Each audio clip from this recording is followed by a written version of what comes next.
I think we're live. Yes, hi everyone. It's Claire back again, and I'm joined with the lovely Catherine and Lisa today, house polished, and we're going to discuss and review episode 6, season 7, Beyond the Wall.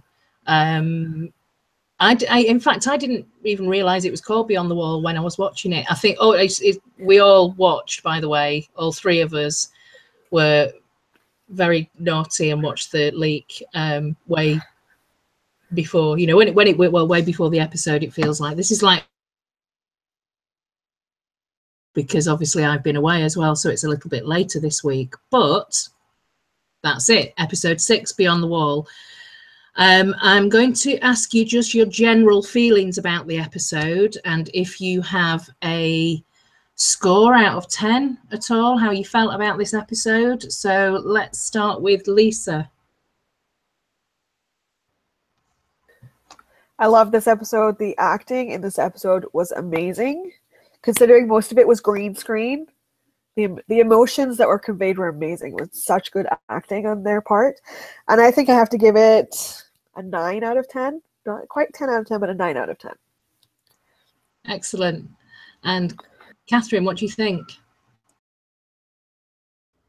Does Lisa want to do her polish? That's a good point. I forgot. I picked this polish because one, because of the name, because there's a lot of undead in this episode, and this is called Zombie Zest. So it's this lovely, ugly, pretty olivey green. So yeah, I picked Zombie Zest for this episode because of all the undead. Thanks, Lisa.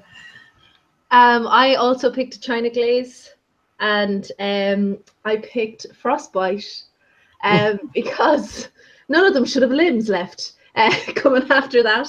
And also because the blue is kind of like that nice blue, the eye of the dragon went at the very end.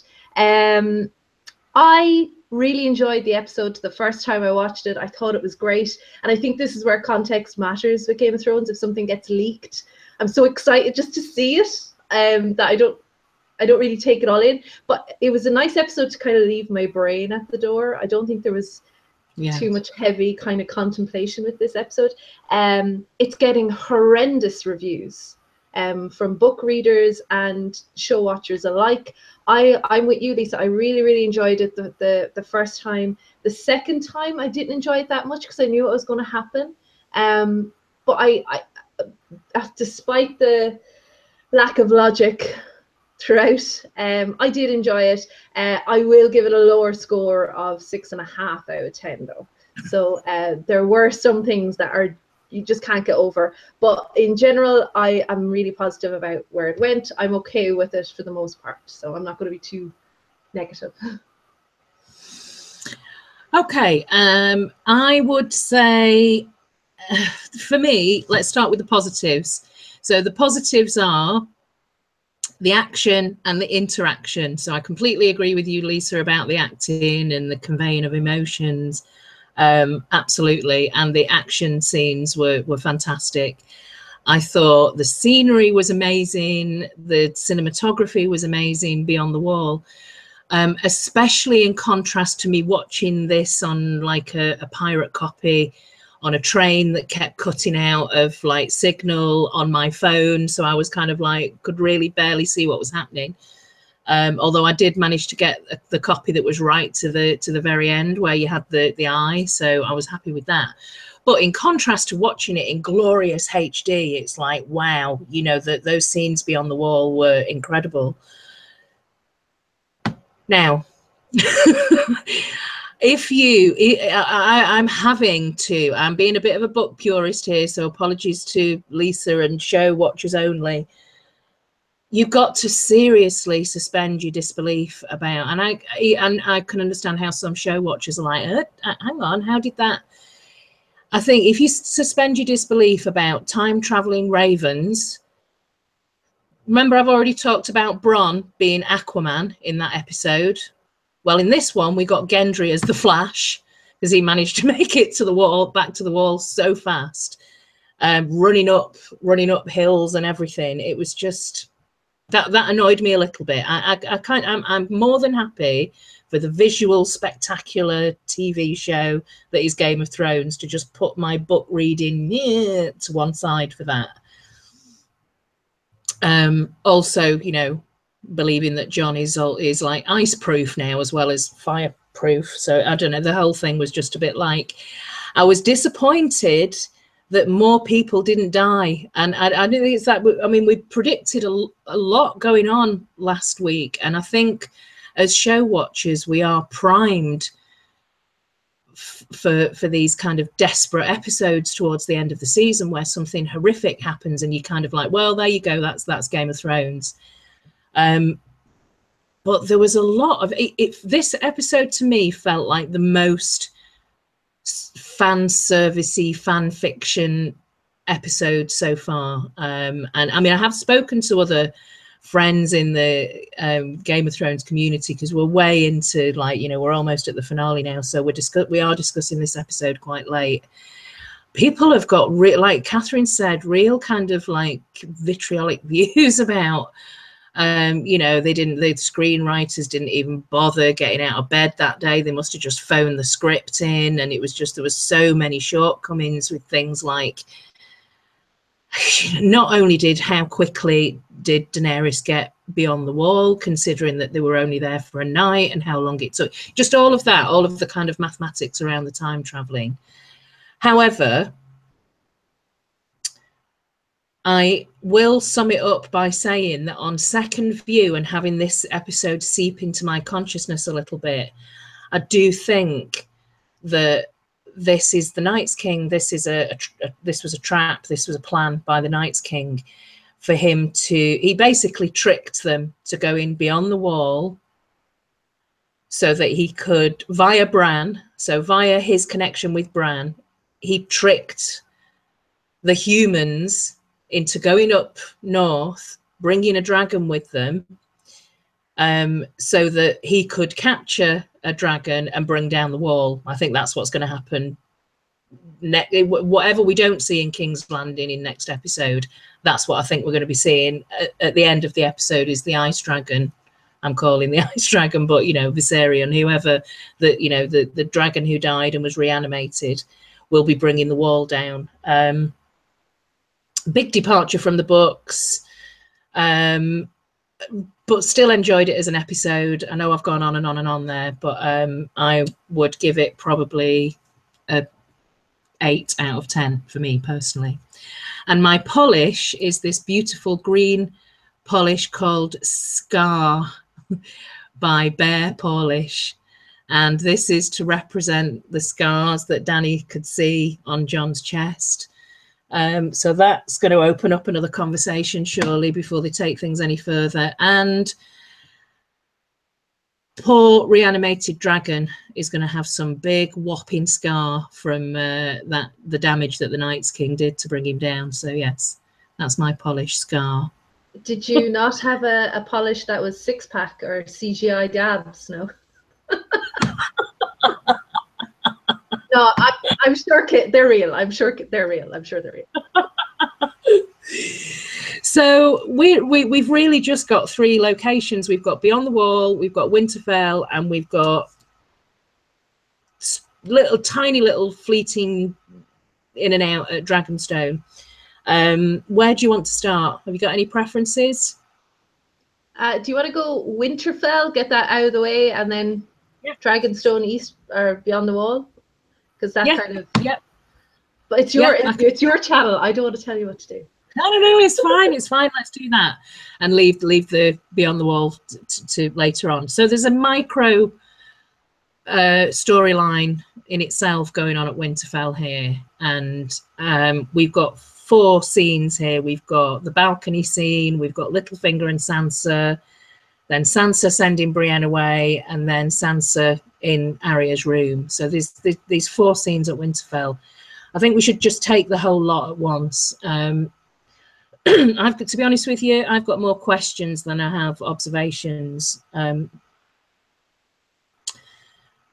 My hope, although I don't know if I've got the hope in the script writers, but my hope is that there is they're working together. Sansa and Arya are working together as sisters.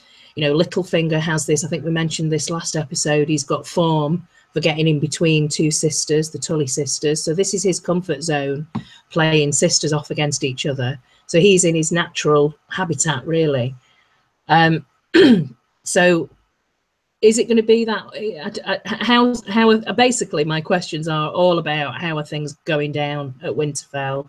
I'd like to believe that they're in on something together, but I've got this horrible foreboding feeling that Arya is really not being anything like Arya. I'm worried about whether or not Sansa is indeed intelligent enough to be playing Littlefinger at his own game. I'm still not entirely sure why she sent Brienne away.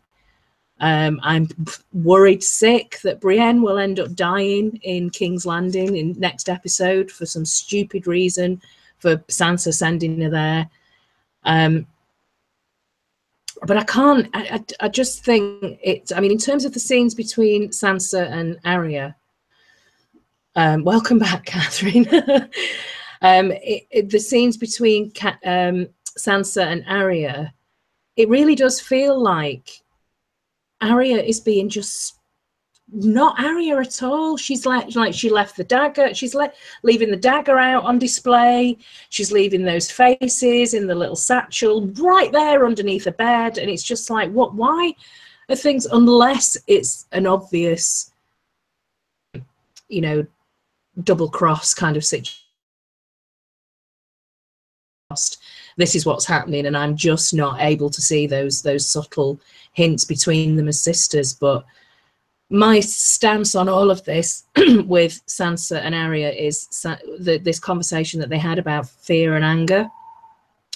And I think Sansa is coming from a position of fear, whether it's fear of what Cersei's going to be thinking about the shit show that's going on at Winterfell, that she can't get a grip of the North, or fear of Littlefinger, fear of what might happen when Jon comes back or if he doesn't come back. And Arya is definitely coming from a position of anger. She does seem to be, I mean, Tyrion in Dragonstone talks to Daenerys about being impulsive. And I just think this is exactly what Arya's being, like an impulsive child. Yet she's had all of this training where she should be, she should know what's going on. I'm confused. That's basically what I'm saying. Littlefinger seems to be saying to Sansa, betray Jon, get rid of Arya, you know, and he's manipulating her. And I don't know whether she can see that or not. I hope she can. I think there's hints of it when she's kind of looking out the window and he says to her, perhaps Lady Brienne can help. And it's like, is she thinking, right, I've got to get rid of Brienne because she's immediately in the danger zone just because he's happened to say her name? So, you know, so my questions are, has Sansa figured it out? Is Arya really Arya? You know, is she not? I'm not saying that somebody else is playing Arya, but what the hell is going on with Arya? Why is she behaving so different to how we would expect her to behave, or how I would expect her to behave? Are they in on this together? So that's my observations and questions about Winterfell. Who wants to go next? It's up to you, Catherine. You. Okay, I'll go. I just want to say hello to Rachel, Evelyn, Margaret, and Polish Pony, who's in the chat. I still think there's a double cross going on. I still think Sansa and Arya are going to come together in the end, either by design or by family ties. I really do. And as you were talking, like a huge crow, probably the size of a raven, flew by. And somebody noted in a review, and I cannot remember who it was, maybe Rorist, that a raven was outside or could be heard cawing when Sansa's talking to Littlefinger. So I still think that whole Sansa thing, rushing around the room, closing the shutters, kind of talking about Brienne. I think Sansa's playing Littlefinger, especially with the whole Brienne thing. Arya's archery story. I feel like we need a good archer. It's too late for Theon to go back north now.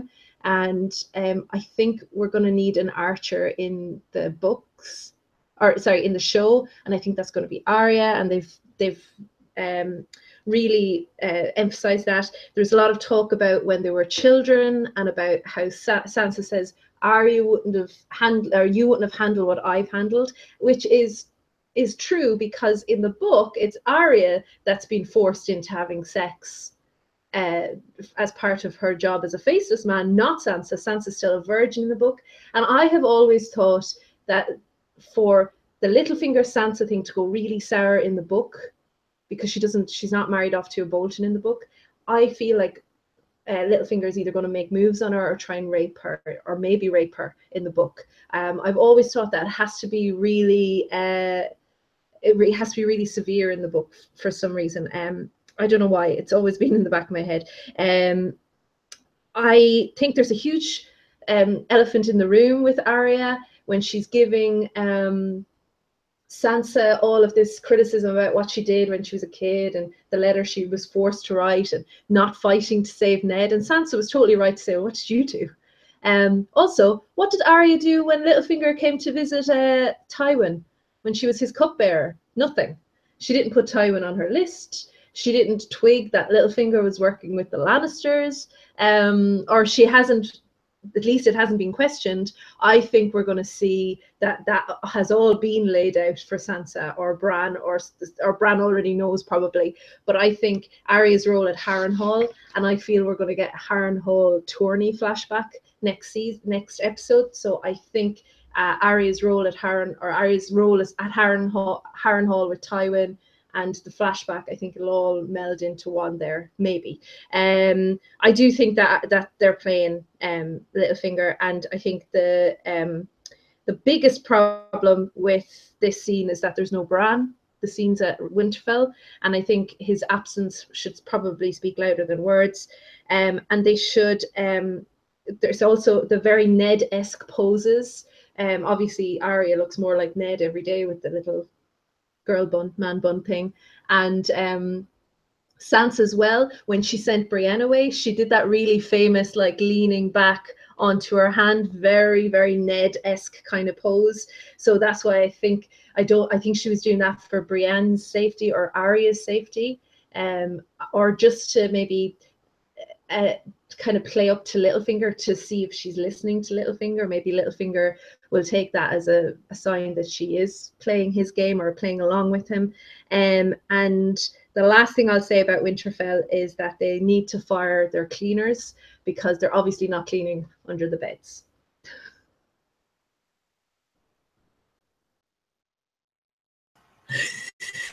Oh, what do you think, Lisa? Winterfell. Oh god, that was funny, Catherine. I have the same opinions as both of you. Really, I really still hope there is the double cross going on, because Arya I found to be really, really creepy in this episode, almost to the point of Littlefinger creepy, and that's, creepy AF. We really don't want to go there. The one thing that stood out in my mind was when they were talking about Ned's beheading, and Arya told Sansa that she was there, and I don't know what Arya was remembering, because I remember Sansa like screaming, "Don't do it! Don't do it! Don't do it! Why, stop!" But Arya seemed to remember her not doing anything, but she was. So I don't know what Arya is remembering over that. But I agree that Arya does not seem to be logical at all in this episode. She just seems to be going with her anger more than the logic. So I do think Brienne was sent away for her own safety. I think that Sansa is concerned about Brienne. That's why she sent her away. Not only that I don't think that she would like to go back to King's Landing after what happened to her last time she was there. I don't think she would want to go back to that. So yeah, that's really all I have on Winterfell. Do we think was sorry. that a genuine letter? So I was just going to probably the same question, Catherine. Was that who wrote that letter about? Did Sansa write it to send her away? Was there because when I first watched it, I was like, what's this gathering in King's Landing? What they mean a gathering, and why? Well, I think it's to bring the white to Cersei, right? Yeah, I think so. All I think of the major houses have to send a representation. So it really was a letter that had come from King's Landing. I think so. Yeah, it seems to be, yeah. And we've had a few ravens from King's Landing this season, so it's not like they've cut off the chain of communication or anything. Yeah, that's true. My biggest question is what did you think of the dagger? Why did she give her back the dagger? Yeah, that really confused me too. Yeah, I have that no really idea. confused me. Like as soon as she pulled out the dagger, I'm like, oh my god, what's gonna happen here? And then she gave it to her. I'm like, what? Like it just, I have more questions. Like I saw someone saying that maybe they're sending notes via the dagger because Bran gives it to Arya and Arya gives it to Sansa. That's a good point. That might be maybe. I mean, the dagger moment was the only bit that made me think, oh, there is some hope in this potential storyline being that they are working together, because it's a non-verbal way of being able to communicate. Not necessarily just passing things to each other. Sorry, I'm painting my nails. That's why I'm looking down. I'm painting. That's more important than civility. But yeah, it's a non-verbal thing. So if he is listening in, if he has got his little birds or whatever, his little spies in Winterfell that are listening into the Stark girls' conversations, then there are certain things that they can still keep secret between them with these kind of non-verbal gestures. But it gave me hope. And I really do hope that they are in on it together, but I'm just worried that they're going to screw it up. My theory with the dagger, it's made Valyrian steel, and so I think we don't know how Valyrian steel is forged, but I think it has to be forged with some sort of blood sacrifice, and that's going to be the connection with the Weirwoods, because the Weirwoods' blood sacrifices took place at the Weirwoods as well. And I think there's some connection with those two things. I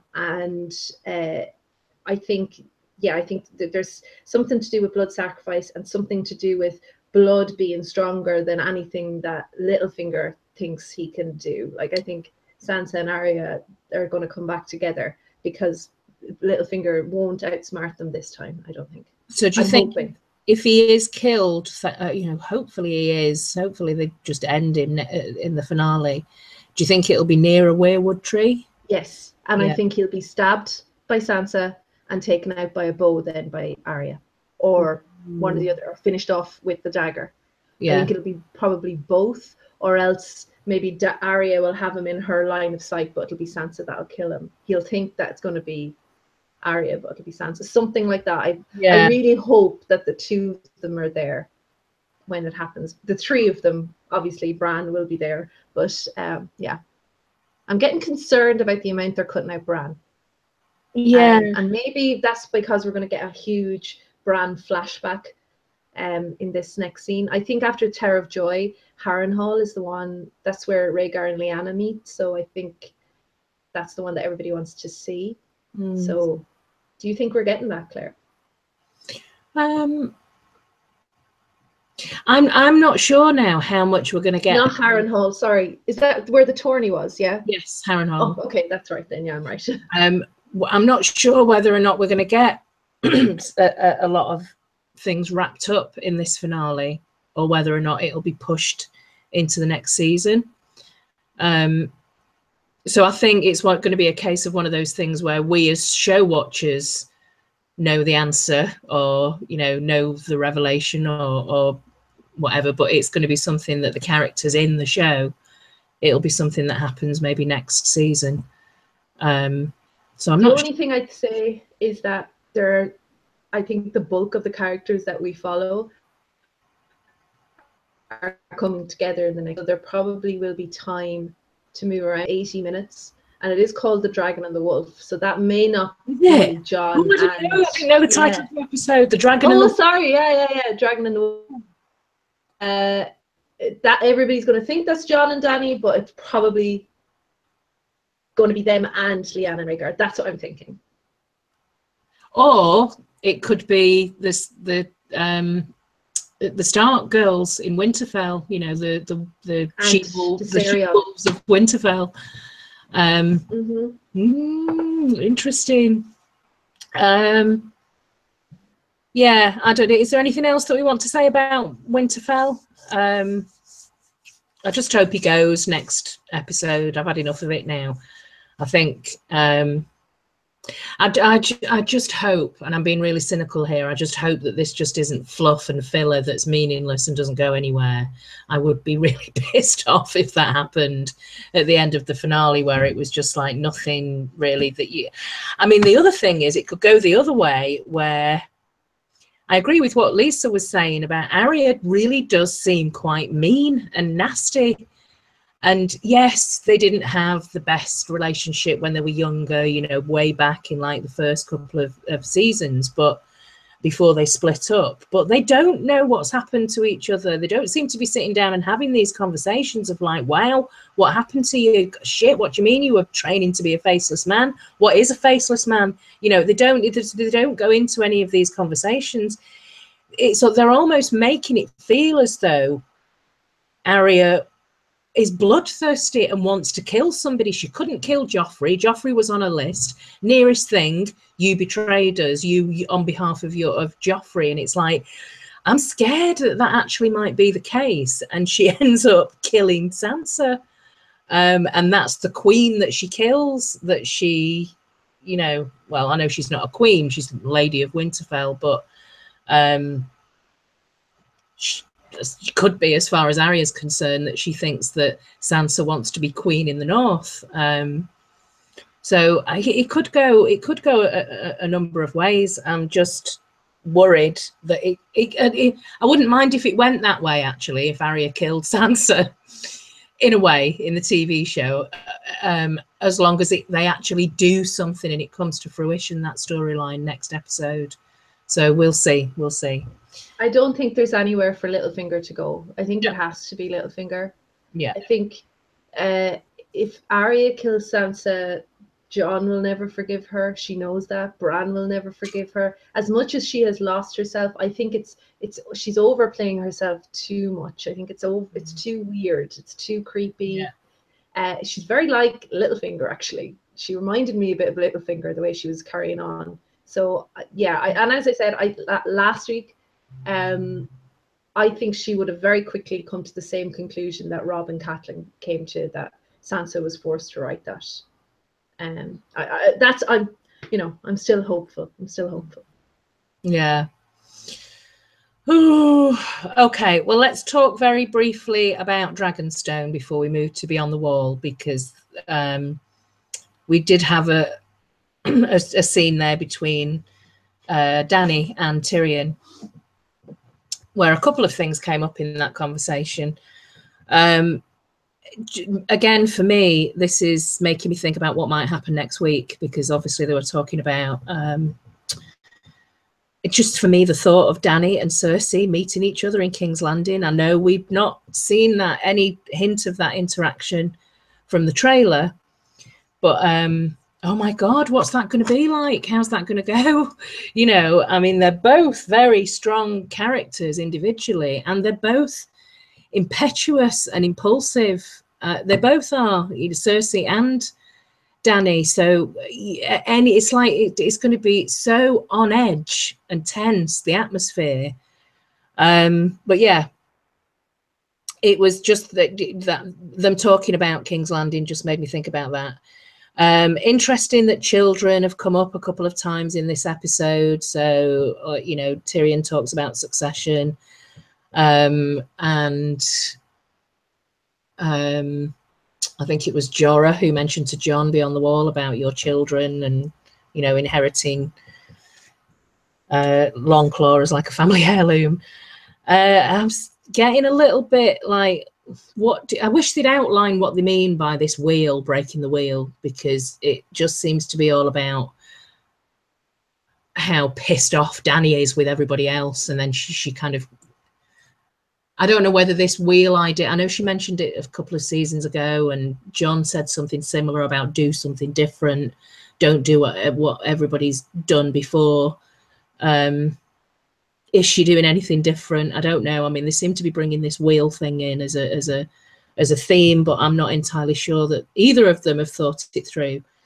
I think I'm still a little bit disappointed in Tyrion being a competent hand for anyone, a queen, king, anyone. I'm not sure if that role is fitting for him. Yeah, he's got his, political mind, and he can also anticipate possibly some of Cersei's movements.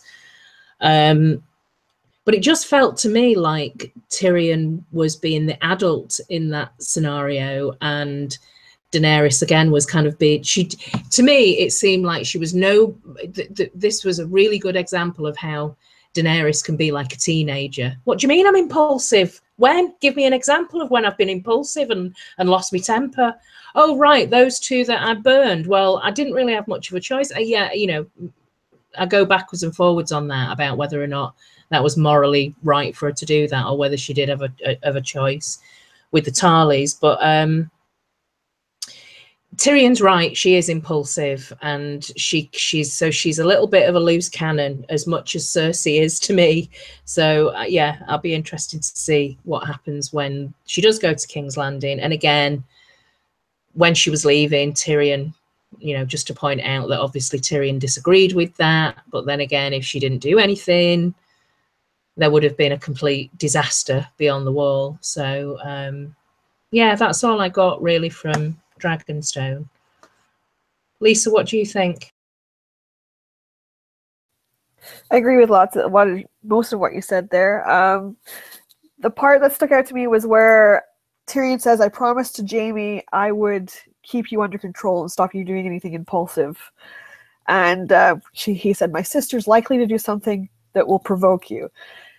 I'm thinking it's probably going to have something to do with the fact that she now only has 2 dragons instead of 3. Something she's going to just poke the bear and say, oh, what happened to your other dragon, So I think something's going to happen there, and Dany's going to go off on one, and something might happen in the next episode there that way. I also wrote a couple comments about the fact that children kept coming up. John and Jorah with their conversation about his children,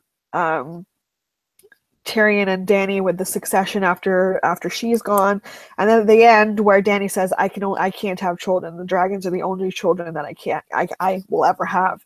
So I'm wondering if this is foreshadowing that she can actually have kids, and if and when Dany and John hook up, that she gets pregnant, and there's your future heir. I don't know. That's pretty much all I have for Dragonstone. Yeah, I totally agree with you, Lisa. They're hitting us over the head, actually, with the Dany, John are going to definitely have children. People misinterpret that Dany prophecy a lot. It actually doesn't mean that she can never have children. It means that until she can do all of these things, the sun rising, not have children, or have a child, all that kind of thing, then Drogo will come back. I think that's what it is. I don't think it means that all of those things have to happen for Drogo to come back. It doesn't mean that she can never have children. That's the way I think about it. And also in her book, at the end of the Dance of Dragons, she gets her period, which is kind of a sign that maybe her fertility has kind of returned. I think that's a really good idea that she will taunt Dany about the death of her child. And you can definitely see Dany taunting her back of the death of her 3 children. Interestingly enough, Gendry might be there, so that would be interesting if he is, like, I think actually Cersei's other kid. Cersei probably won't recognize him, but I think actually what they'll do is they'll kill Yara in front of them, and Jon will have to keep everybody under control and say, all right, that's a shitty thing you just did, but the real war is here, it's coming, and we can't keep killing one another. That's what I'm thinking. We didn't see Yara and we didn't see Euron. We haven't seen them in ages. They're not in the trailer. So they're, is Bran in the trailer as well? I can't remember if Bran is in it. So they're like the three big ones. Sam isn't in the trailer. So, or in the preview, I should say. So yeah, I kind of think it could be a combination of those kind of things. And just to go back to Tyrion, Tyrion is really irritating. I definitely think they're sending him up to betray Dany. I also think they're setting him up to not be the Hand. I think he will go on to raise a child. It'll be either Dany's child or Cersei's child. I think he's going to be a father. I think he's going to be a much better father than Tywin. I think he's destined to give joy and to create a new hope in a future world, and that will be his version of building a wheel. But I agree with you, Claire, they don't ever lay out what that means. And for me, every time I hear it, I go, okay, oh great, loads of small folk are going to die then for you to do this.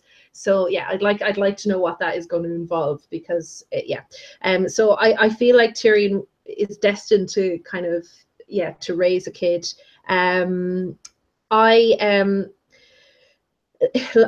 He does say fear makes power brittle. I'm not sure I entirely agree with that.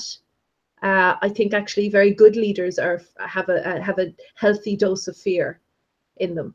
So I don't entirely agree with them. It's those kind of developed aphorisms that are very false and misleading, and he just sticks with them. I'm a bit worried about that. And there is a serious rift forming there. And I think, I agree with you. We went back and forth on the Tarly thing as well, but shut up, Tyrion. It's done now. Don't start challenging her. Don't start pissing her off. She knows she's in a pretty difficult situation. She's your boss, okay? She pays your rent. So shut up and just let her get on with the job. Not rehashing stuff that she's already done isn't going to bring them back, okay? Sorry. Oh, Danny's talk of heroes then. I think there's, for me, I'll talk a little bit, just touch on it later on, but there's a lot of talk of heroes and hearts. We had that before. I think there's a lot of references to the Nissa and the last hero prophecies, which probably don't mean anything to you, Lisa, but I'll go into it a little bit later on.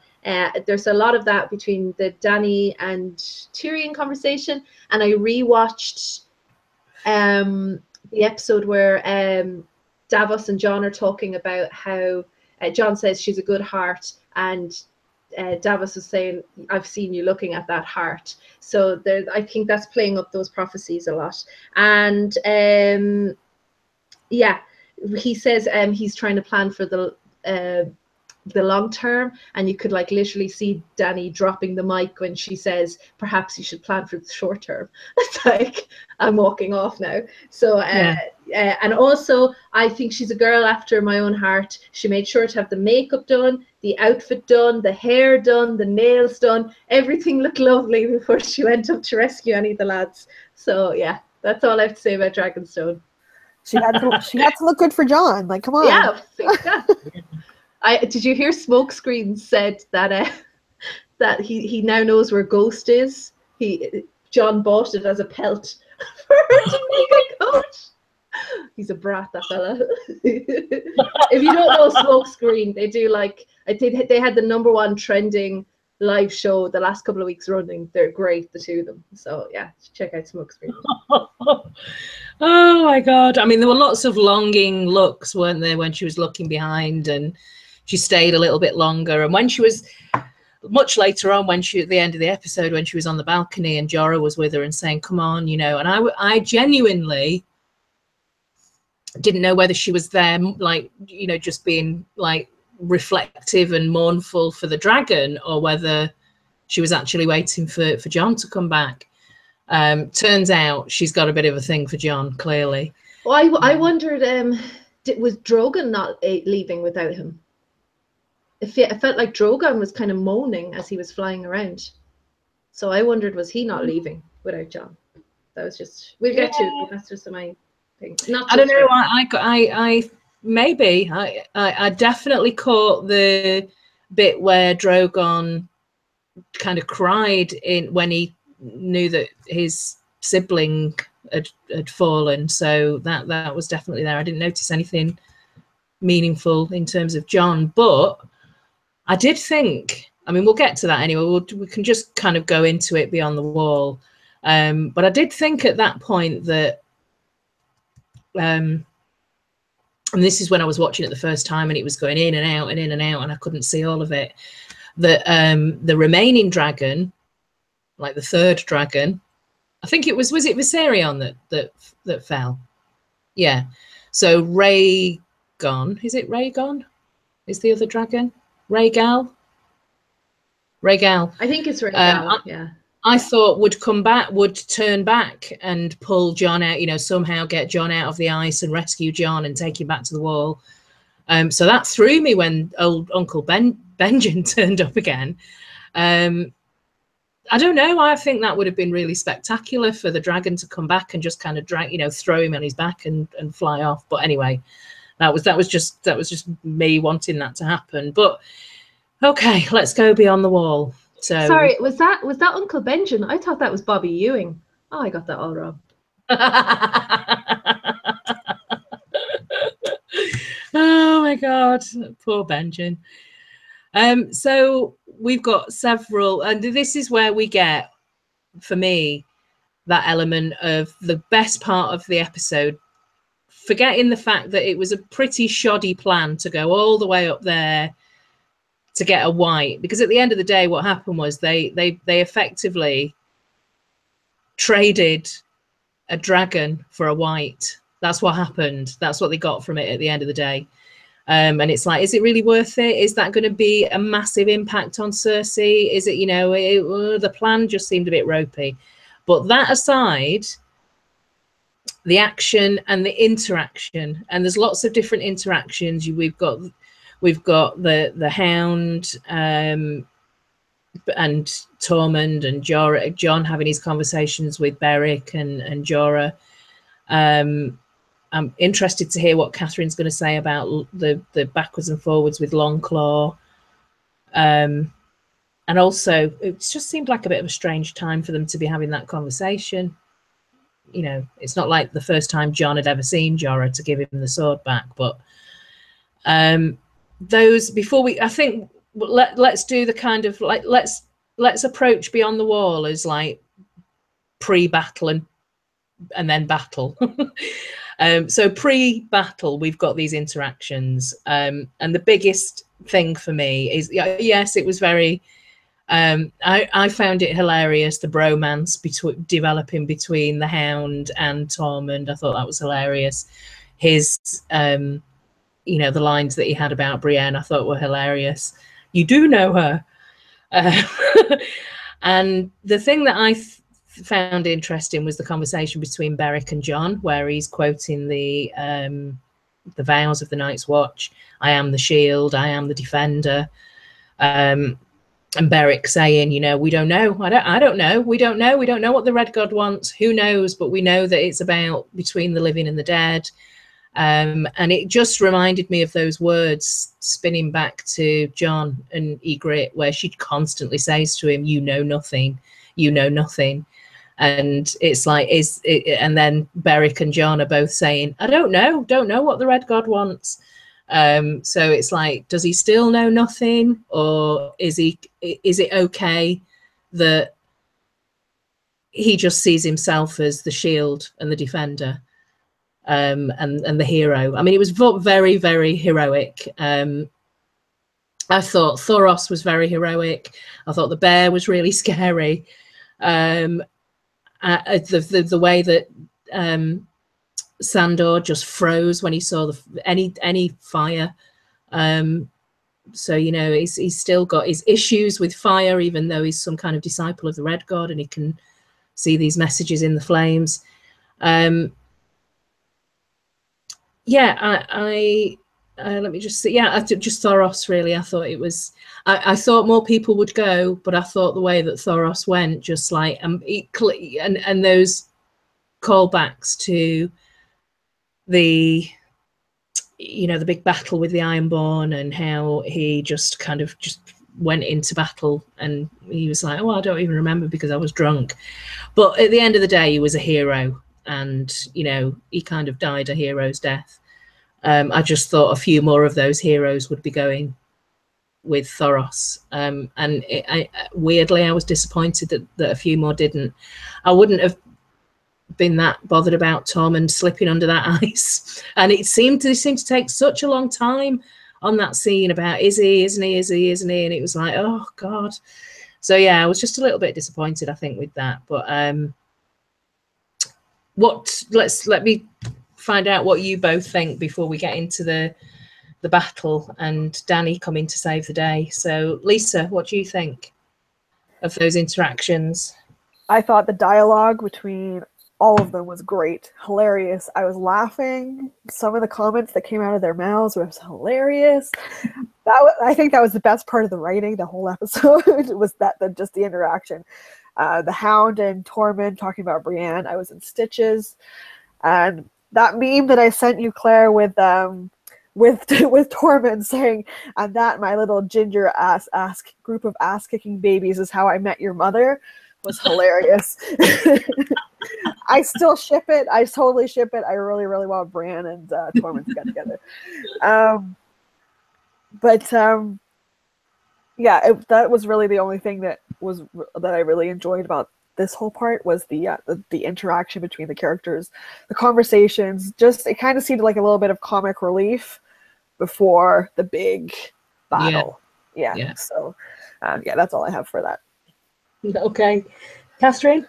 Sorry, I have a crap ton. I'm not gonna do it all though. I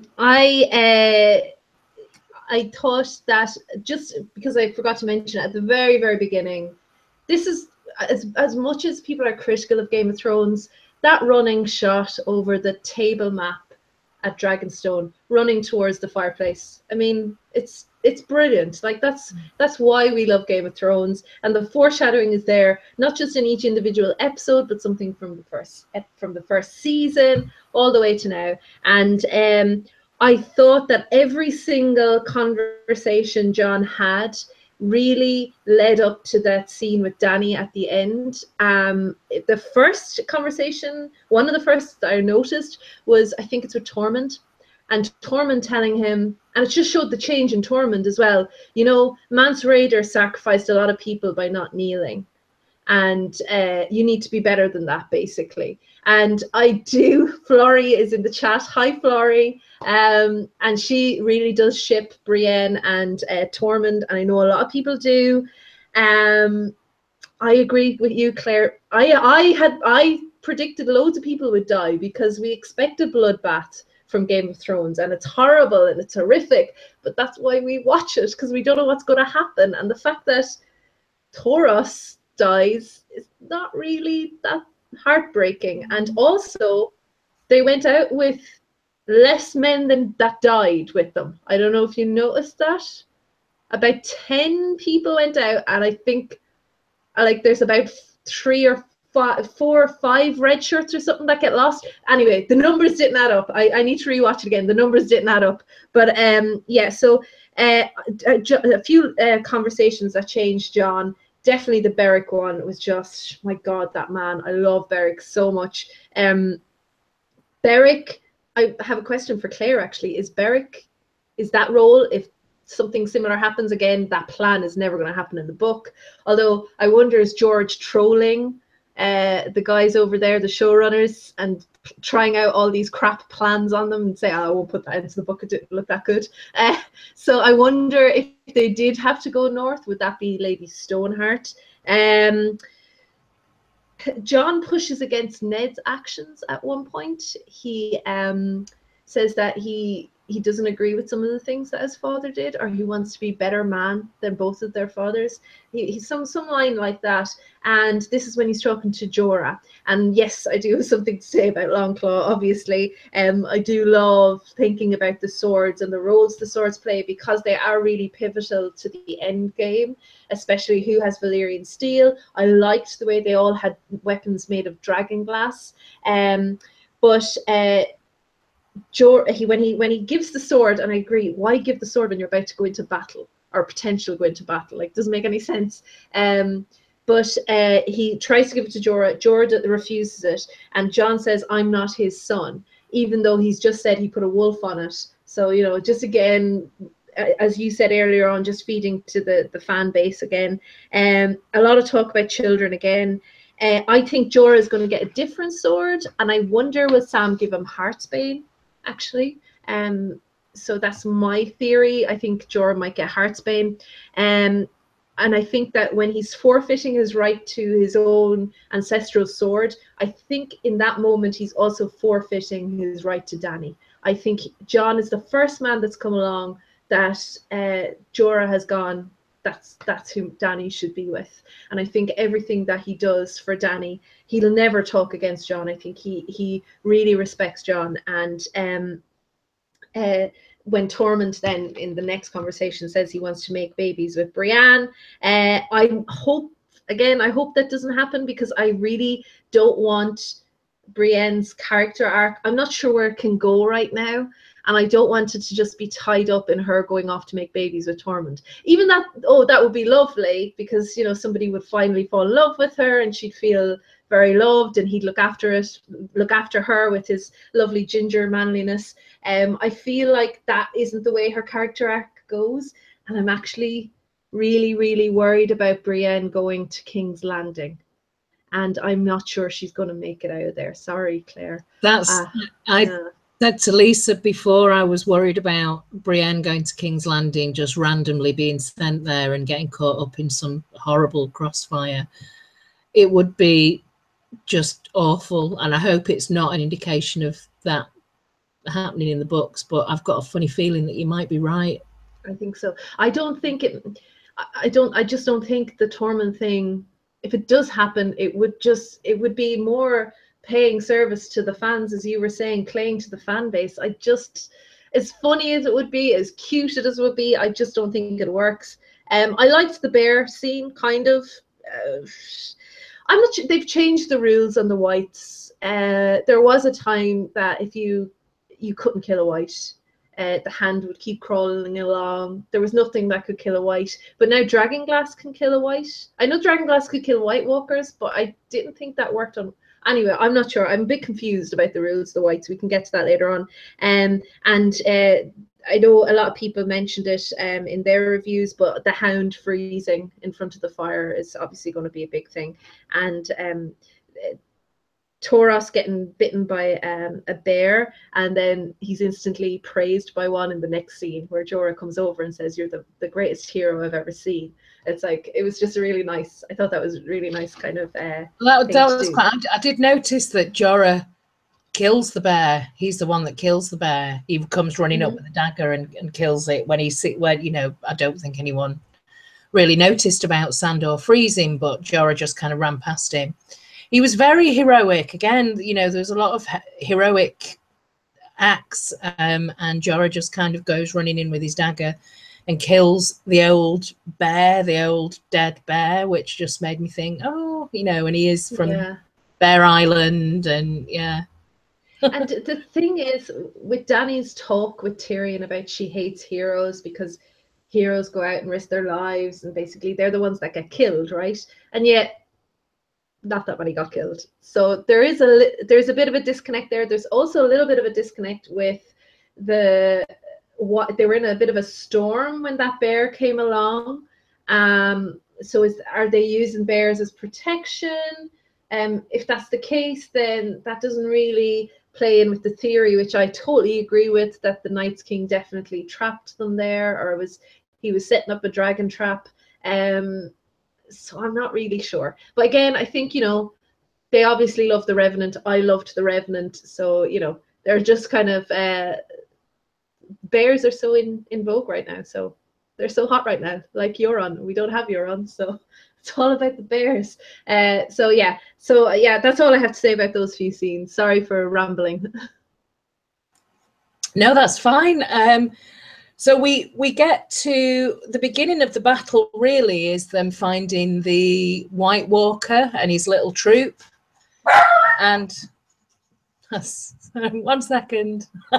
If that only could have happened when I had my mic muted. Hello. Yeah, the White Walker and his little group of whites, and John attacking the White Walker with Longclaw and killing him, obviously, and the other whites just collapsing around him. Apart from that one, this is another one of those suspend your disbelief. What the heck was all that about? Why? I mean, that seemed just really convenient to me that one of them still ended up being alive. While there's lots of noise going on in the background, I'm just going to pass over to Lisa. Let me know what you think about the whites and the White Walkers and that scene.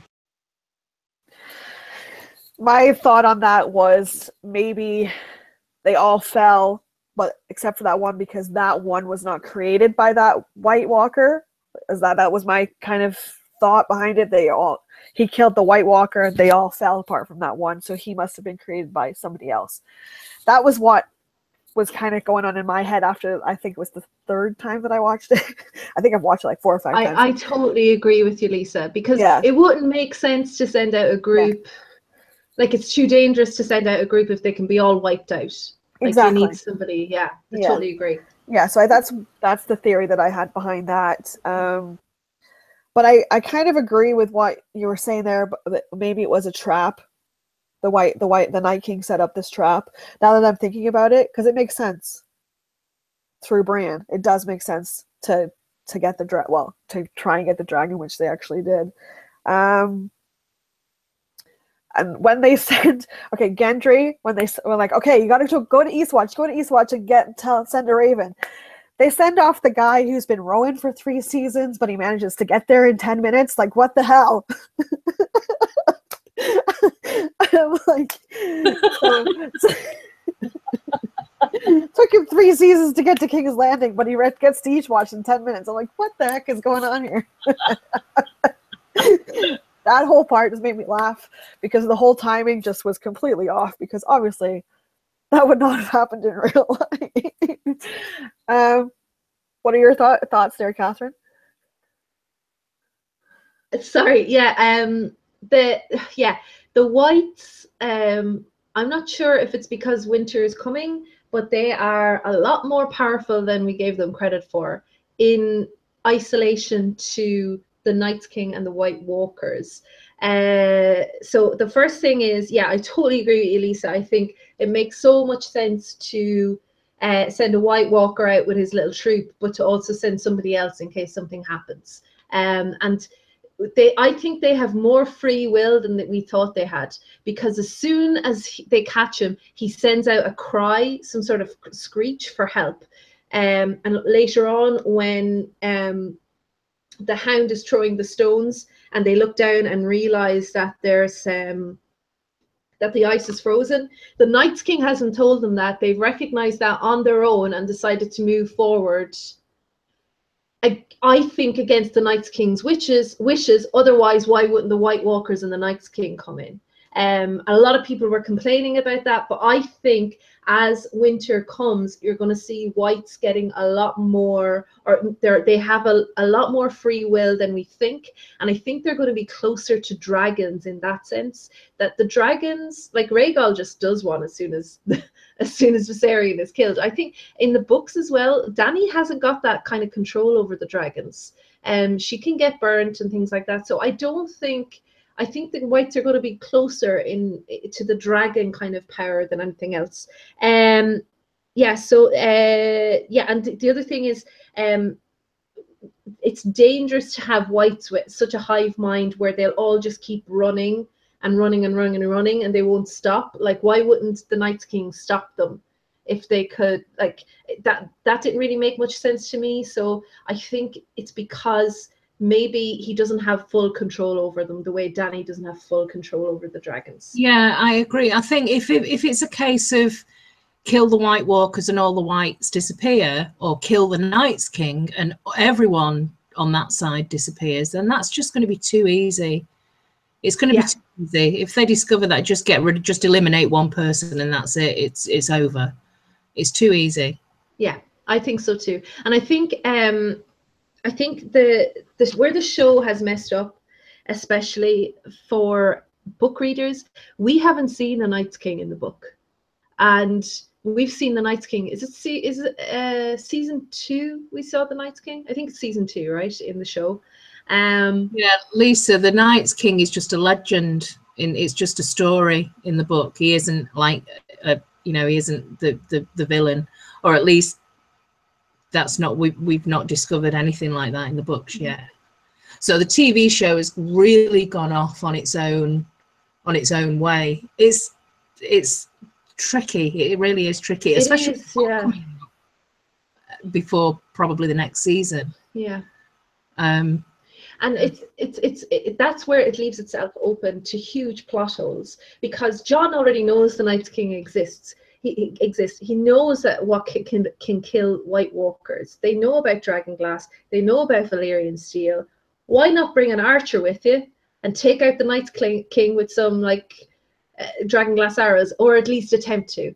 I mean, I think that's it would make more sense if he had never known the existence of the Night's King. But again, I suppose they cover themselves a little bit. Sorry, I know I'm jumping ahead. I suppose they cover themselves a little bit with Beric saying, "Take out the Night's King, and you take out everything." So I suppose in that sense, they don't know until they get there. But I think that the biggest problem is that we know the Night's King since the 2nd season. In the books, we don't even know if he really exists. And I think that they're leaving themselves open to a lot of criticism on that score. Because another thing that I actually, do you know what? I'm going to save it. I'm going to let you go, Claire, about the dragon and stuff. The Gendry thing was ridiculous, but what can you do? Okay, so very shortly after the confrontation with the White Walker and the Whites, they've managed to do what they went to do. The mission accomplished. They've captured a White, but then there's the complete onslaught of the rest of the army of the dead, which is vast. It's absolutely enormous. I noticed the HD version, when you kind of pan out and you see how many deep it is that they're surrounded by a massive amount of numbers. That's quite scary. I don't really have a great deal to say about the battle, apart from the action was great. The scenes were very well shot in terms of cinematography. That pause that John has where he's just kind of taking everything in just right before Daenerys arrives on the dragon, it really does feel like all is lost, and that was magnificent. Again, anytime you see the dragons, you think that's where most of the budget is being thrown on those scenes, those epic aerial scenes with the dragons, and Daenerys riding the dragons. She seems to be, cold doesn't seem to bother her, same as fire doesn't seem to bother her. She's weatherproof, not just fireproof, complete weatherproof. But yeah, really the only thing that I've got to say is that I was very saddened by the death of the dragon. However, I was right. Remember last week I said that's exactly what I thought was going to happen, and I genuinely haven't read any spoilers or had seen anything. I had no clue when I said. The only difference was I thought that a giant, and we haven't seen those giant whited giants again since that very first shot, but I thought it was going to be a giant that brought the dragon down, but effectively it was exactly the same, apart from it was the Night's King, or the Night King. The only thing that I've got to ask is, because I do believe that the Night King did all of that deliberately to get hold of it, because otherwise where would they have got? It was like he must have, again, do I suspend disbelief, or do I believe that they brought those massive chains with them to capture a dragon and make it an undead dragon? I think that was the plan all along, because they had those chains there. And it did seem like a kind of military operation. But the question I've got is, will the dragon breathe fire or ice? That's my question. Will this I think, I don't know. I don't know. What do you think? I think it has to be fire. I think it has to be fire for the ice to be melted at the wall. Yeah. I think that's the only thing that makes sense. What do you think, Lisa? It could be ice because it could freeze the water around and they could go around. That's true. Yep, that's true. Right? Yeah. Free, because they go around the wall instead of through it, possibly. And we know, I mean, we don't know a massive amount about fire magic, you know.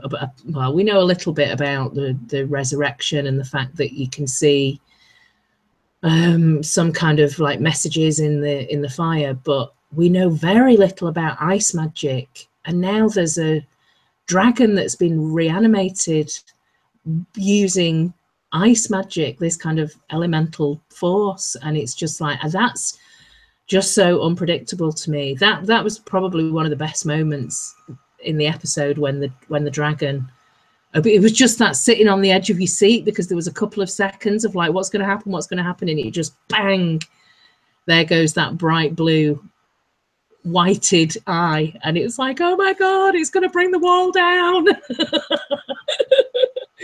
So I think that's what's going to happen next episode with that dragon. I don't know, I mean, we can talk about what we think. I think we've probably spend quite a deal of time talking about what we think we're going to see next week. But then, of course, there's that little bit at the very end with Jon and Daenerys, and clearly, I was quite shocked that he seemed to sort of like, yeah, if I could, I'd bend the knee. You know, I'm on your side. You're my queen. And, you know, it's a bit soppy and cheesy with the, I hope I can live up to your expectations. I thought she was going to jump into bed with him, actually, you know. And it was funny that, just going back to what you were saying before, Catherine, about Davos saying to Jon, I've seen you looking at her heart. Because Daenerys seemed to be getting quite a good eyeful of Jon's heart in that scene. So yeah, and yeah, it was. So Jon is not. So I think you can add to Jon's title, King of the North, Squeezer of Hands. So I think you can add to his list of accomplishments. There's no question that they're now a couple. I don't think there's any more shipping to be had. They are now a couple. The question for me is, which seems like such an obvious common sense move to make, is they get married, unifies the North. If he's still recognized as King of the North with all the kind of backbiting in Winterfell, then isn't that the most convenient solution? That she's the queen, he's the King of the North. They combine in a marriage, a political marriage that we've already talked about, but now it sounds like there's feelings there as well. That, you know, that would be the best solution. Maybe we will see a quickie wedding. I have don't my know. hat got for next week. I don't know if we're going to be able to see that in the. Well, I think we're expecting a lot. If I saw what I wanted to see in the finale, it would be a 3-hour episode, not a 80-minute episode. So yeah, that's all I've got really.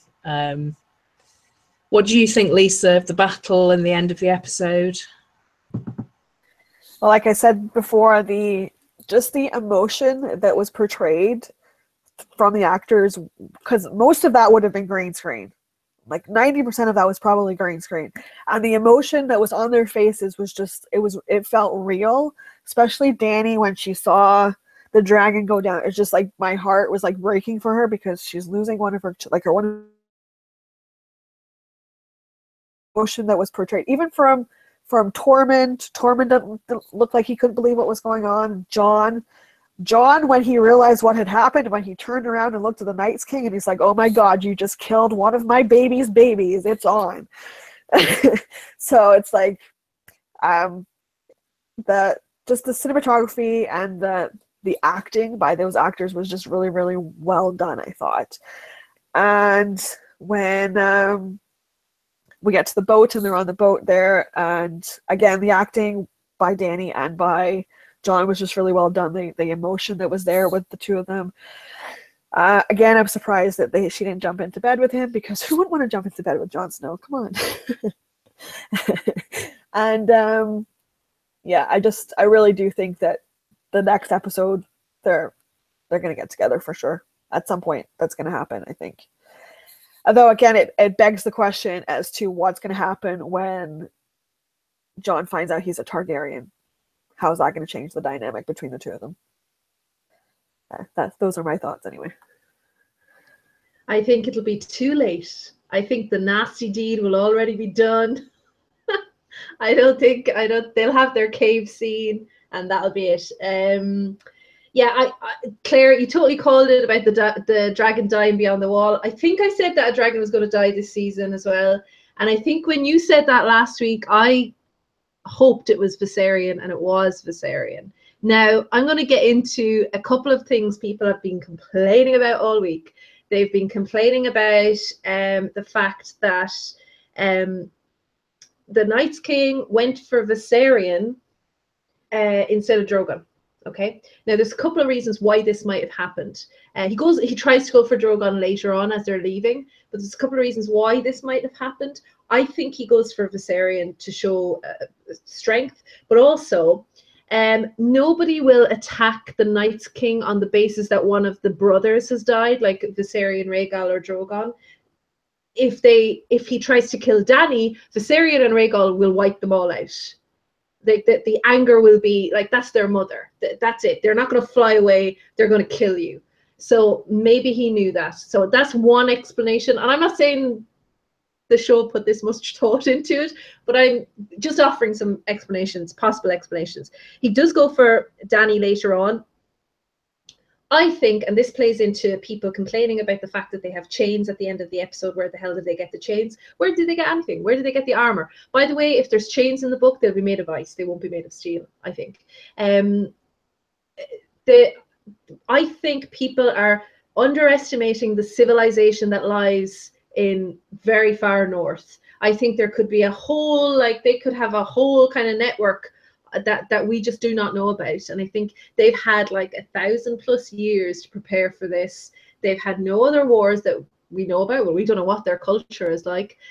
So without a shared language and a shared knowledge of culture, we don't know what they're capable of beyond. And also we don't know how far ahead of time they take Viserion out. We don't know how much time has passed between the little battle. The other reason he may have gone after Drogon once he's gone after Viserion, not just because you need Drogon, but it might be in the Night's King's interest for the prophecy of Azor Ahai to come true. It might be, we don't know what kind of prophecies they have. So once they see Jon go down, he may realize, shit, Jon and Dany are supposed to get it on, and they're supposed to, they're supposed to come back here and fight me. And if that doesn't happen, we don't know. We don't know what the end game is. But the Night's King knows a hell of a lot more than we do. The Night's King knows a hell of a lot more than the showrunners do. The Night's King knows a hell of a lot more than Bran does, unless you buy into the theory that the Night's King is Bran, which I'm not sure about. But there is a good argument there, but I'm not sure about that one. I think the Night's King is the most powerful green seer on Earth. So he has a much better idea of what the gameplay is. So we don't know what kind of prophecy or what he has seen into the future. I think it's very interesting that Jon, we get that moment of rebirth. It's not really that great, him coming up out of the ice. I kind of like the Benjen scene, and I know in our messages during the week you were saying, Claire, that you thought it was nice the way they tied up the Benjen scene. I do think it's nice the way they tied up the Benjen scene. It's a shame he just didn't shout after, by the way, Rhaegar is your father. That would have been nice, but I suppose that would be way too much playing to the fan base.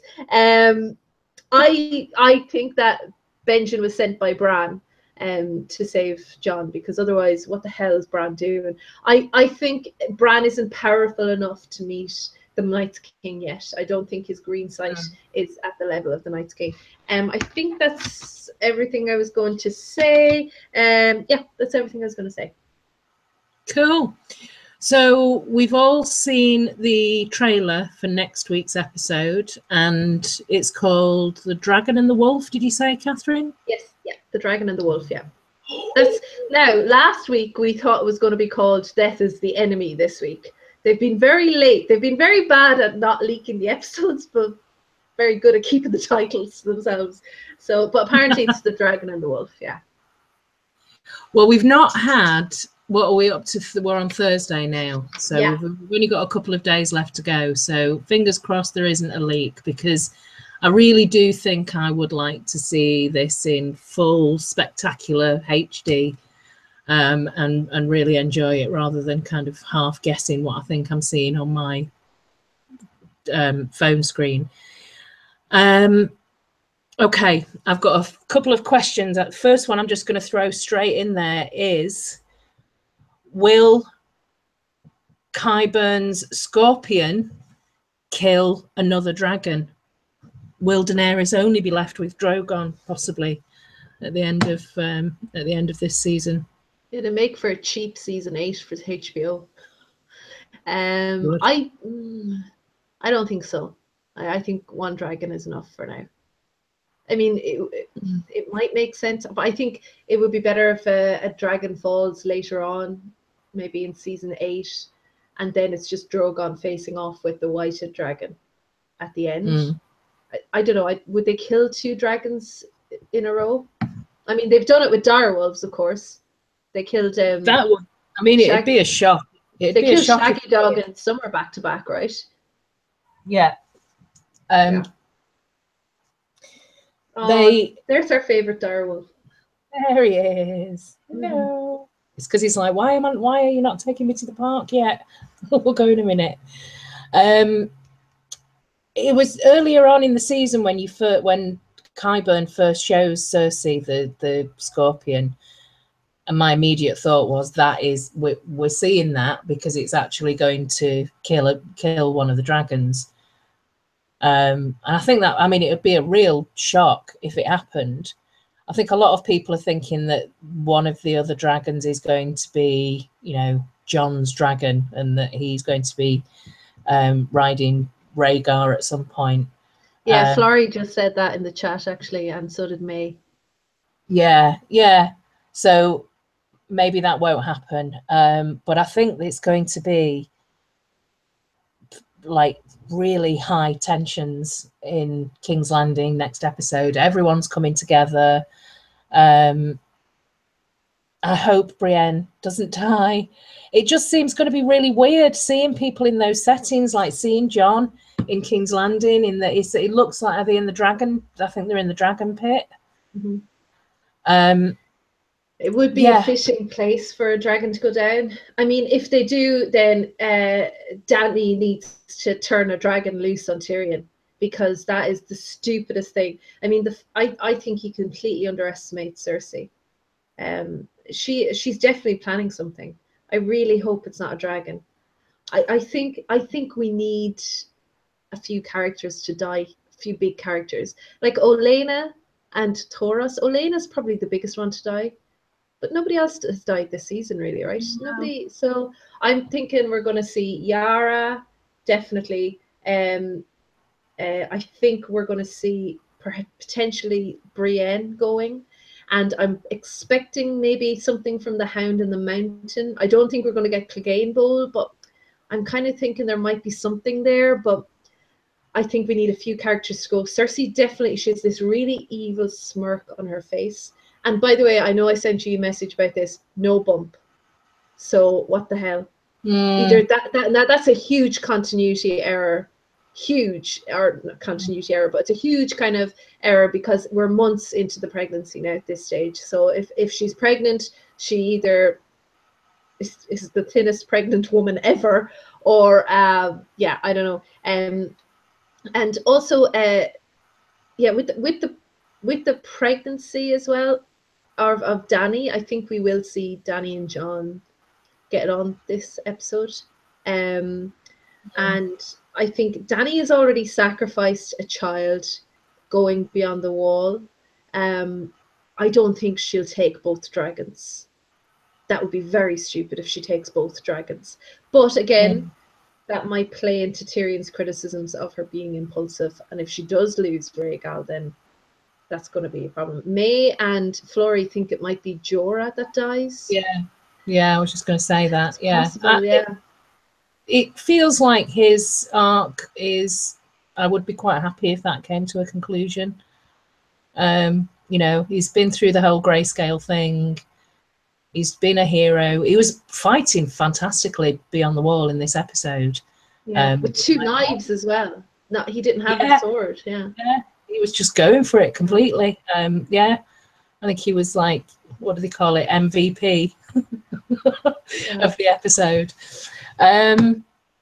What do you think, Lisa? Are we going to see a dragon death again?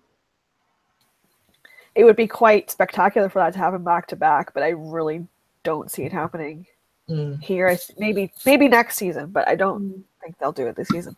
Although I wouldn't put it past Cersei just to pull out one of her scorpions and have at it, see what happens. Yeah, I think because it's just we all know what Cersei's like. Why else would they have? Yeah, I mean, everybody really liked Olenna, but she wasn't necessarily someone that we loved. And I feel we haven't lost anyone that we loved this episode. And Littlefinger won't be big enough. I think it's going to have to be someone like Jorah or Brienne. Maybe somebody that we don't even see coming. Maybe the Hound. That could be. Yeah. Oh, I don't know. I think a lot of the action is going to be in King's Landing. I'm hoping that we get some conclusion and Littlefinger gets ended in Winterfell. Yeah.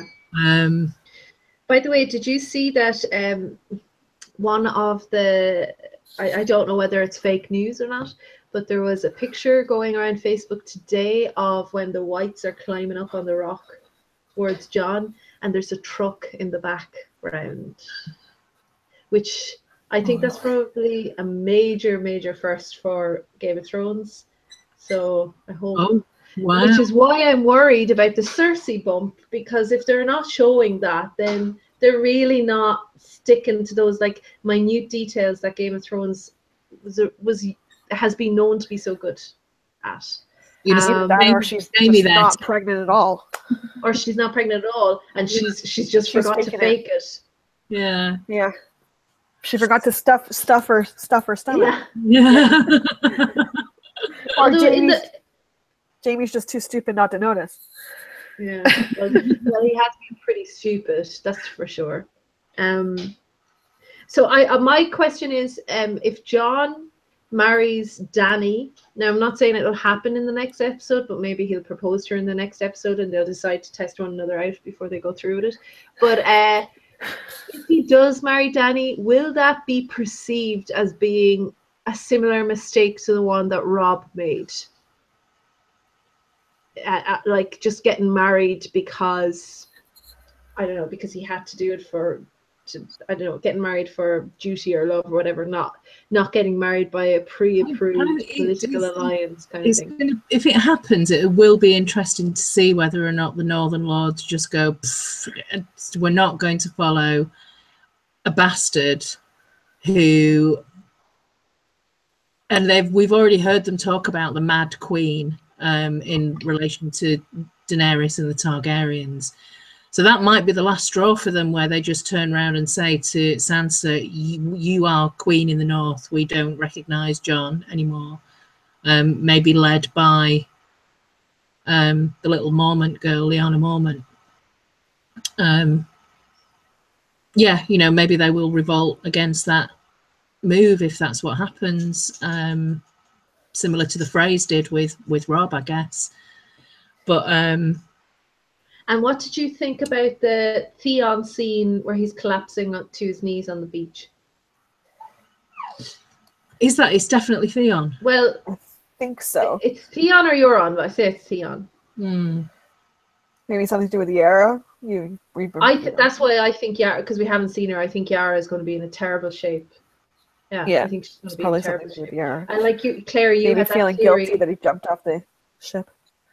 Yeah, and Claire, you had that theory that maybe her tongue was cut out. Yeah, somebody in the chat in one of the small council episodes had said we've not heard from Yara. Maybe that's because she's had a tongue cut out. She's just being dragged around by Euron on a chain. That would be horrific. Here's a mad idea now. I'm not buying into it at all, but how safe is Tyrion? I think he's safe on either side. The only person that I think he needs to really worry about is Cersei. Yeah, I'm just wondering. I don't know. I'm trying to think who could bite the bullet here. And God, it could be Davos. Oh no, it can't be. Oh, but he was talking about growing old. Oh no. No. No.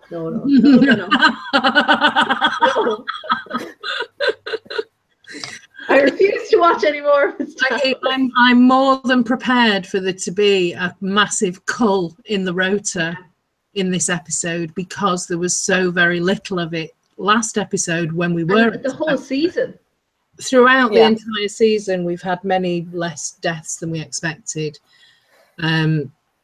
So again, being brutal as we are at House Polished, I would say Littlefinger, Jorah possibly, based on what Florrie and May are saying as well. You know, I think his story has maybe ended.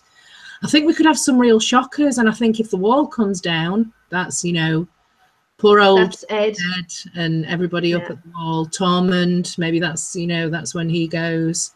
Grey Worm. Grey Worm just miraculously appeared again, so he's alive. And that was a fantastic shot actually from the trailer for next week. All the Dothraki and the Unsullied, what looks like outside King's Landing, showing a real you know, strength of force kind of thing. So wow, there's going to be some action. It's a huge long episode. It's going to feel like a feature film, but I think we're going to end up losing a lot of people and maybe some real surprises. Honestly, it wouldn't surprise me if Arya did kill Sansa and take her face and became like Queen of the North. Yeah. I mean, it could be Arya and Sansa walking, and we haven't had that line. When the wolf dies, the pack survives. We haven't had that line. That's one of the few things missing from the original trailer. That's right. That we haven't had. So season trailer. So we haven't seen Bran either. We haven't seen Sam. I don't know if we're going to see Sam again this season. I'm kind of getting a bit doubtful about that actually. I definitely think we're going to see Harrenhal. I think we haven't seen any flashback. What's the point in Bran if we don't see a flashback this season? Because we saw so many last season. Florrie's saying maybe Jamie. I don't know. I think Jamie's so pathetic. I think he might just survive to spite us, Florrie. And May says she hopes the Stark girls handle Littlefinger and she's looking forward to it. I totally agree, May. I hope they stick together. I'm not as dark as Claire, thinking that Sansa's going to be killed off. Naomi wants Littlefinger to die. And yeah, if Arya does that, then I don't think she's really Arya. Oof. You think Arya's lost forever if she takes Sansa's face? Yeah, that's possible, for sure. And Nemixley is saying, what am I going to do at the end of the season when the season's over? What are we going to do?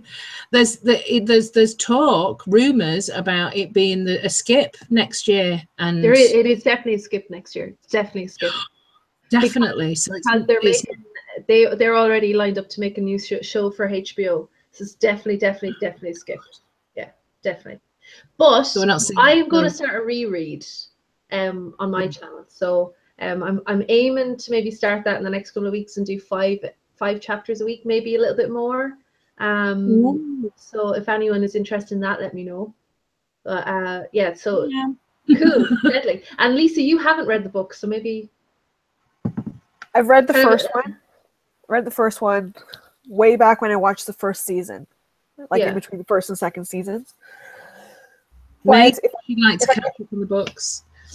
I think maybe if I could get my hands on the books, because I borrowed the book, like the first book, then maybe I can. That would be something that we could all get into to do. Yeah, because I think it'd be good as well. It wins potentially coming out this year. George R. R. Martin has been visiting publishers, so hopefully, fingers crossed, that means the book comes out. But I'm just trying to work out a timetable of chapters right now. But yeah, we'll stay in touch over that, and maybe that would be a nice little house polish project. Lisa, I might be able to send you the audiobooks. Okay.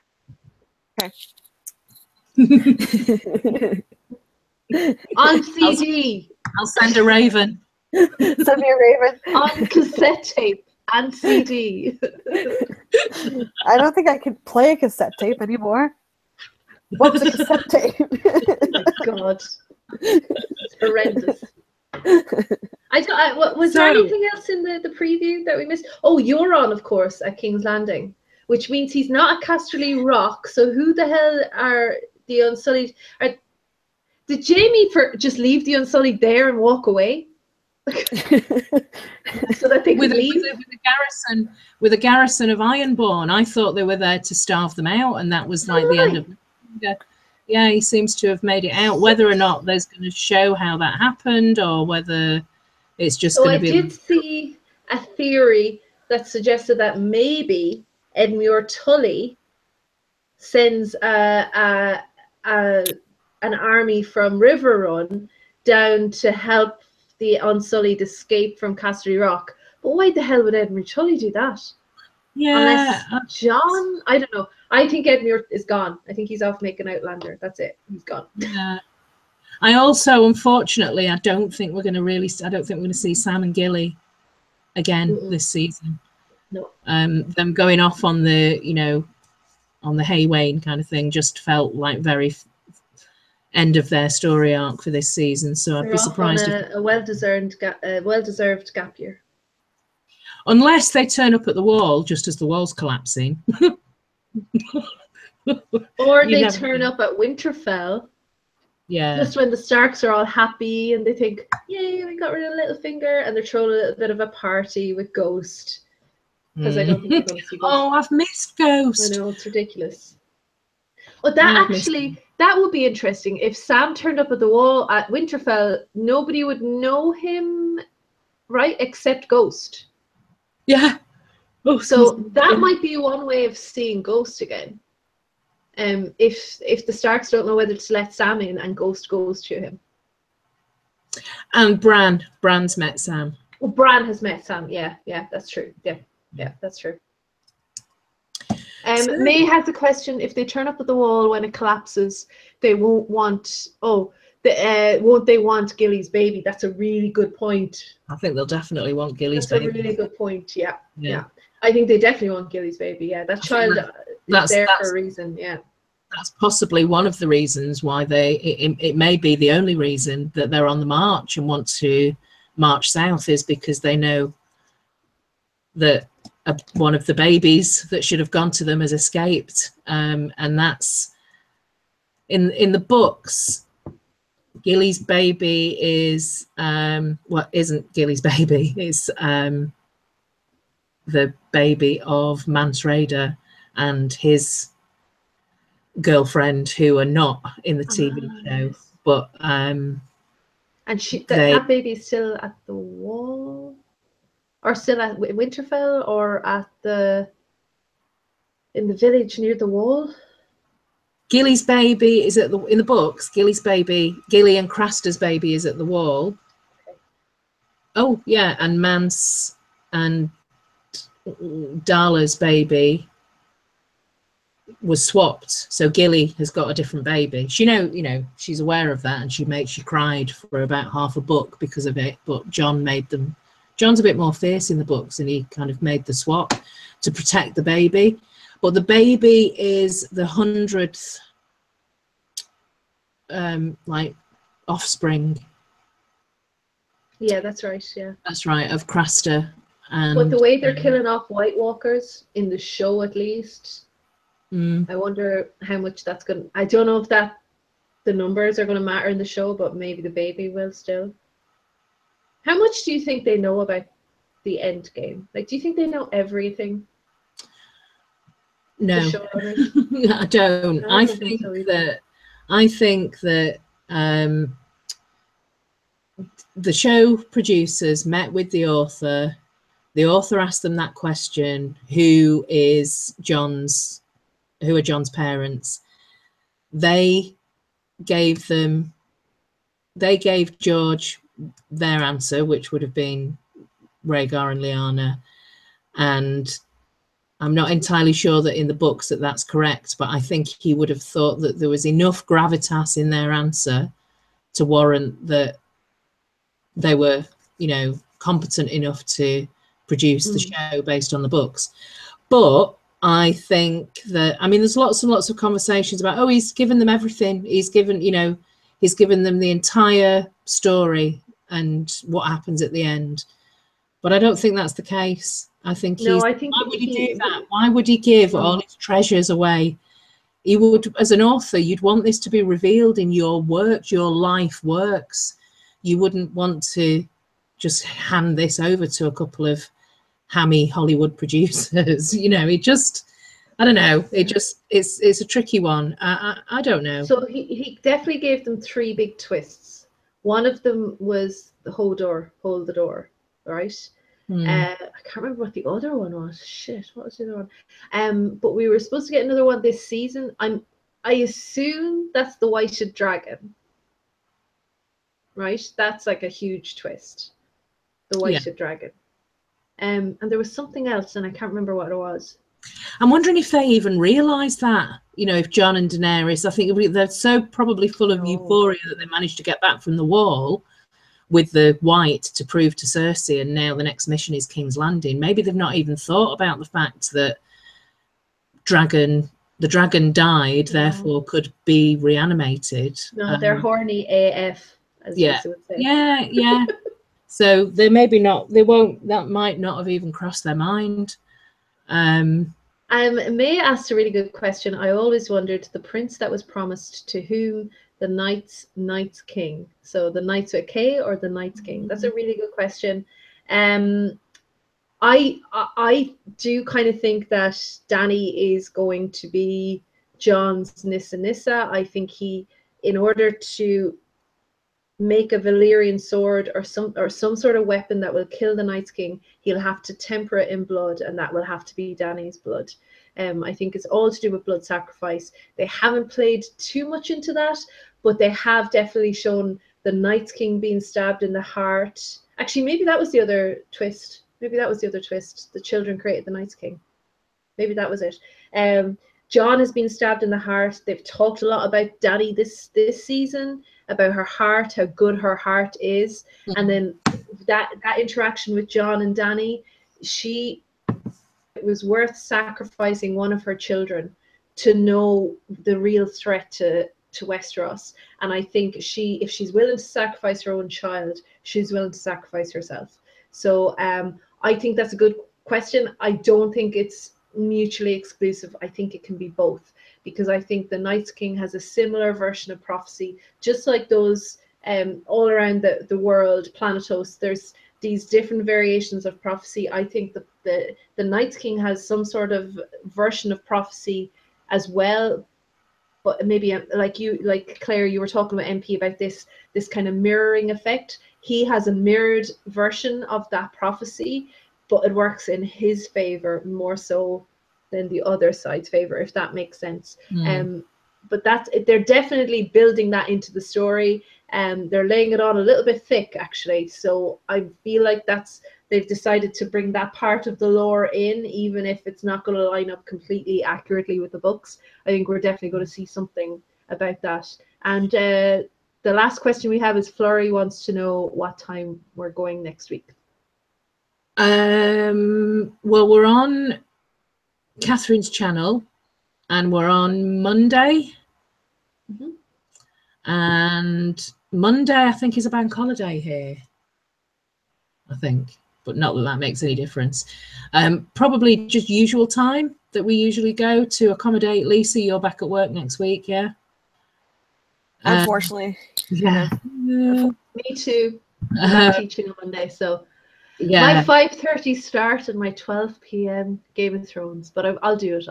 Lots of coffee the next day. Ooh. Oh yeah. It'll be fine. It'll be fine. I'm all planned up.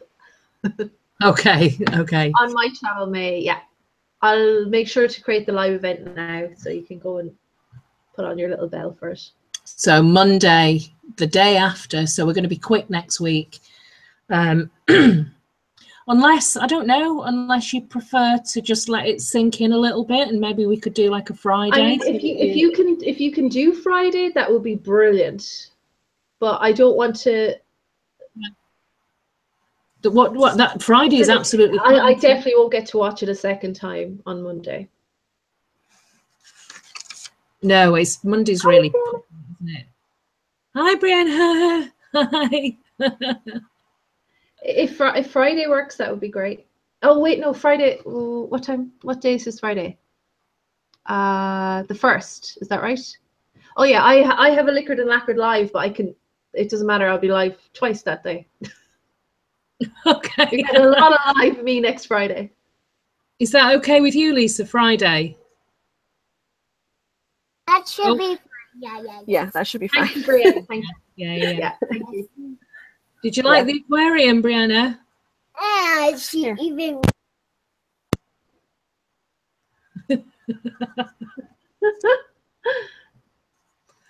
Your trip. So that's cool. Florrie will be doing it on Friday on my channel, and I'll set it up right now so that you can hit the little bell. And so say midnight on Friday my time, so that's 11 your time, Claire. Yeah. And 6 your time, Lisa. Okay, so we'll do that on Friday. We'll have a big discussion. Get your questions ready. It will be a huge discussion on the last episode. We can do a kind of roundup of the season. In fact, maybe we can do that separately. Maybe we can do a roundup. Another one. Yeah, that would be good. So that, you know, maybe we can do like a Q&A with House Polished so that you can ask all of your questions from the season, and we can do a roundup. But yes, so thank you very much, everybody. Brittany's arrived and we're just leaving. Florrie, thank you. May, that's sorry, Claire, is that Eastern time, Lisa? 6 p.m. Eastern? 6 p.m. Eastern. 6 p.m. Eastern time, yeah. And Iron Trones came in to say hello as well. So if you're still here, hello, Iron Trone. But thank you very much for joining us, everybody. Really excited about the finale on Sunday and really looking forward to discussing it with you all next Friday. And yeah, see you all then. Thanks, Claire. Thank you. Thanks for joining us. Bye. Bye.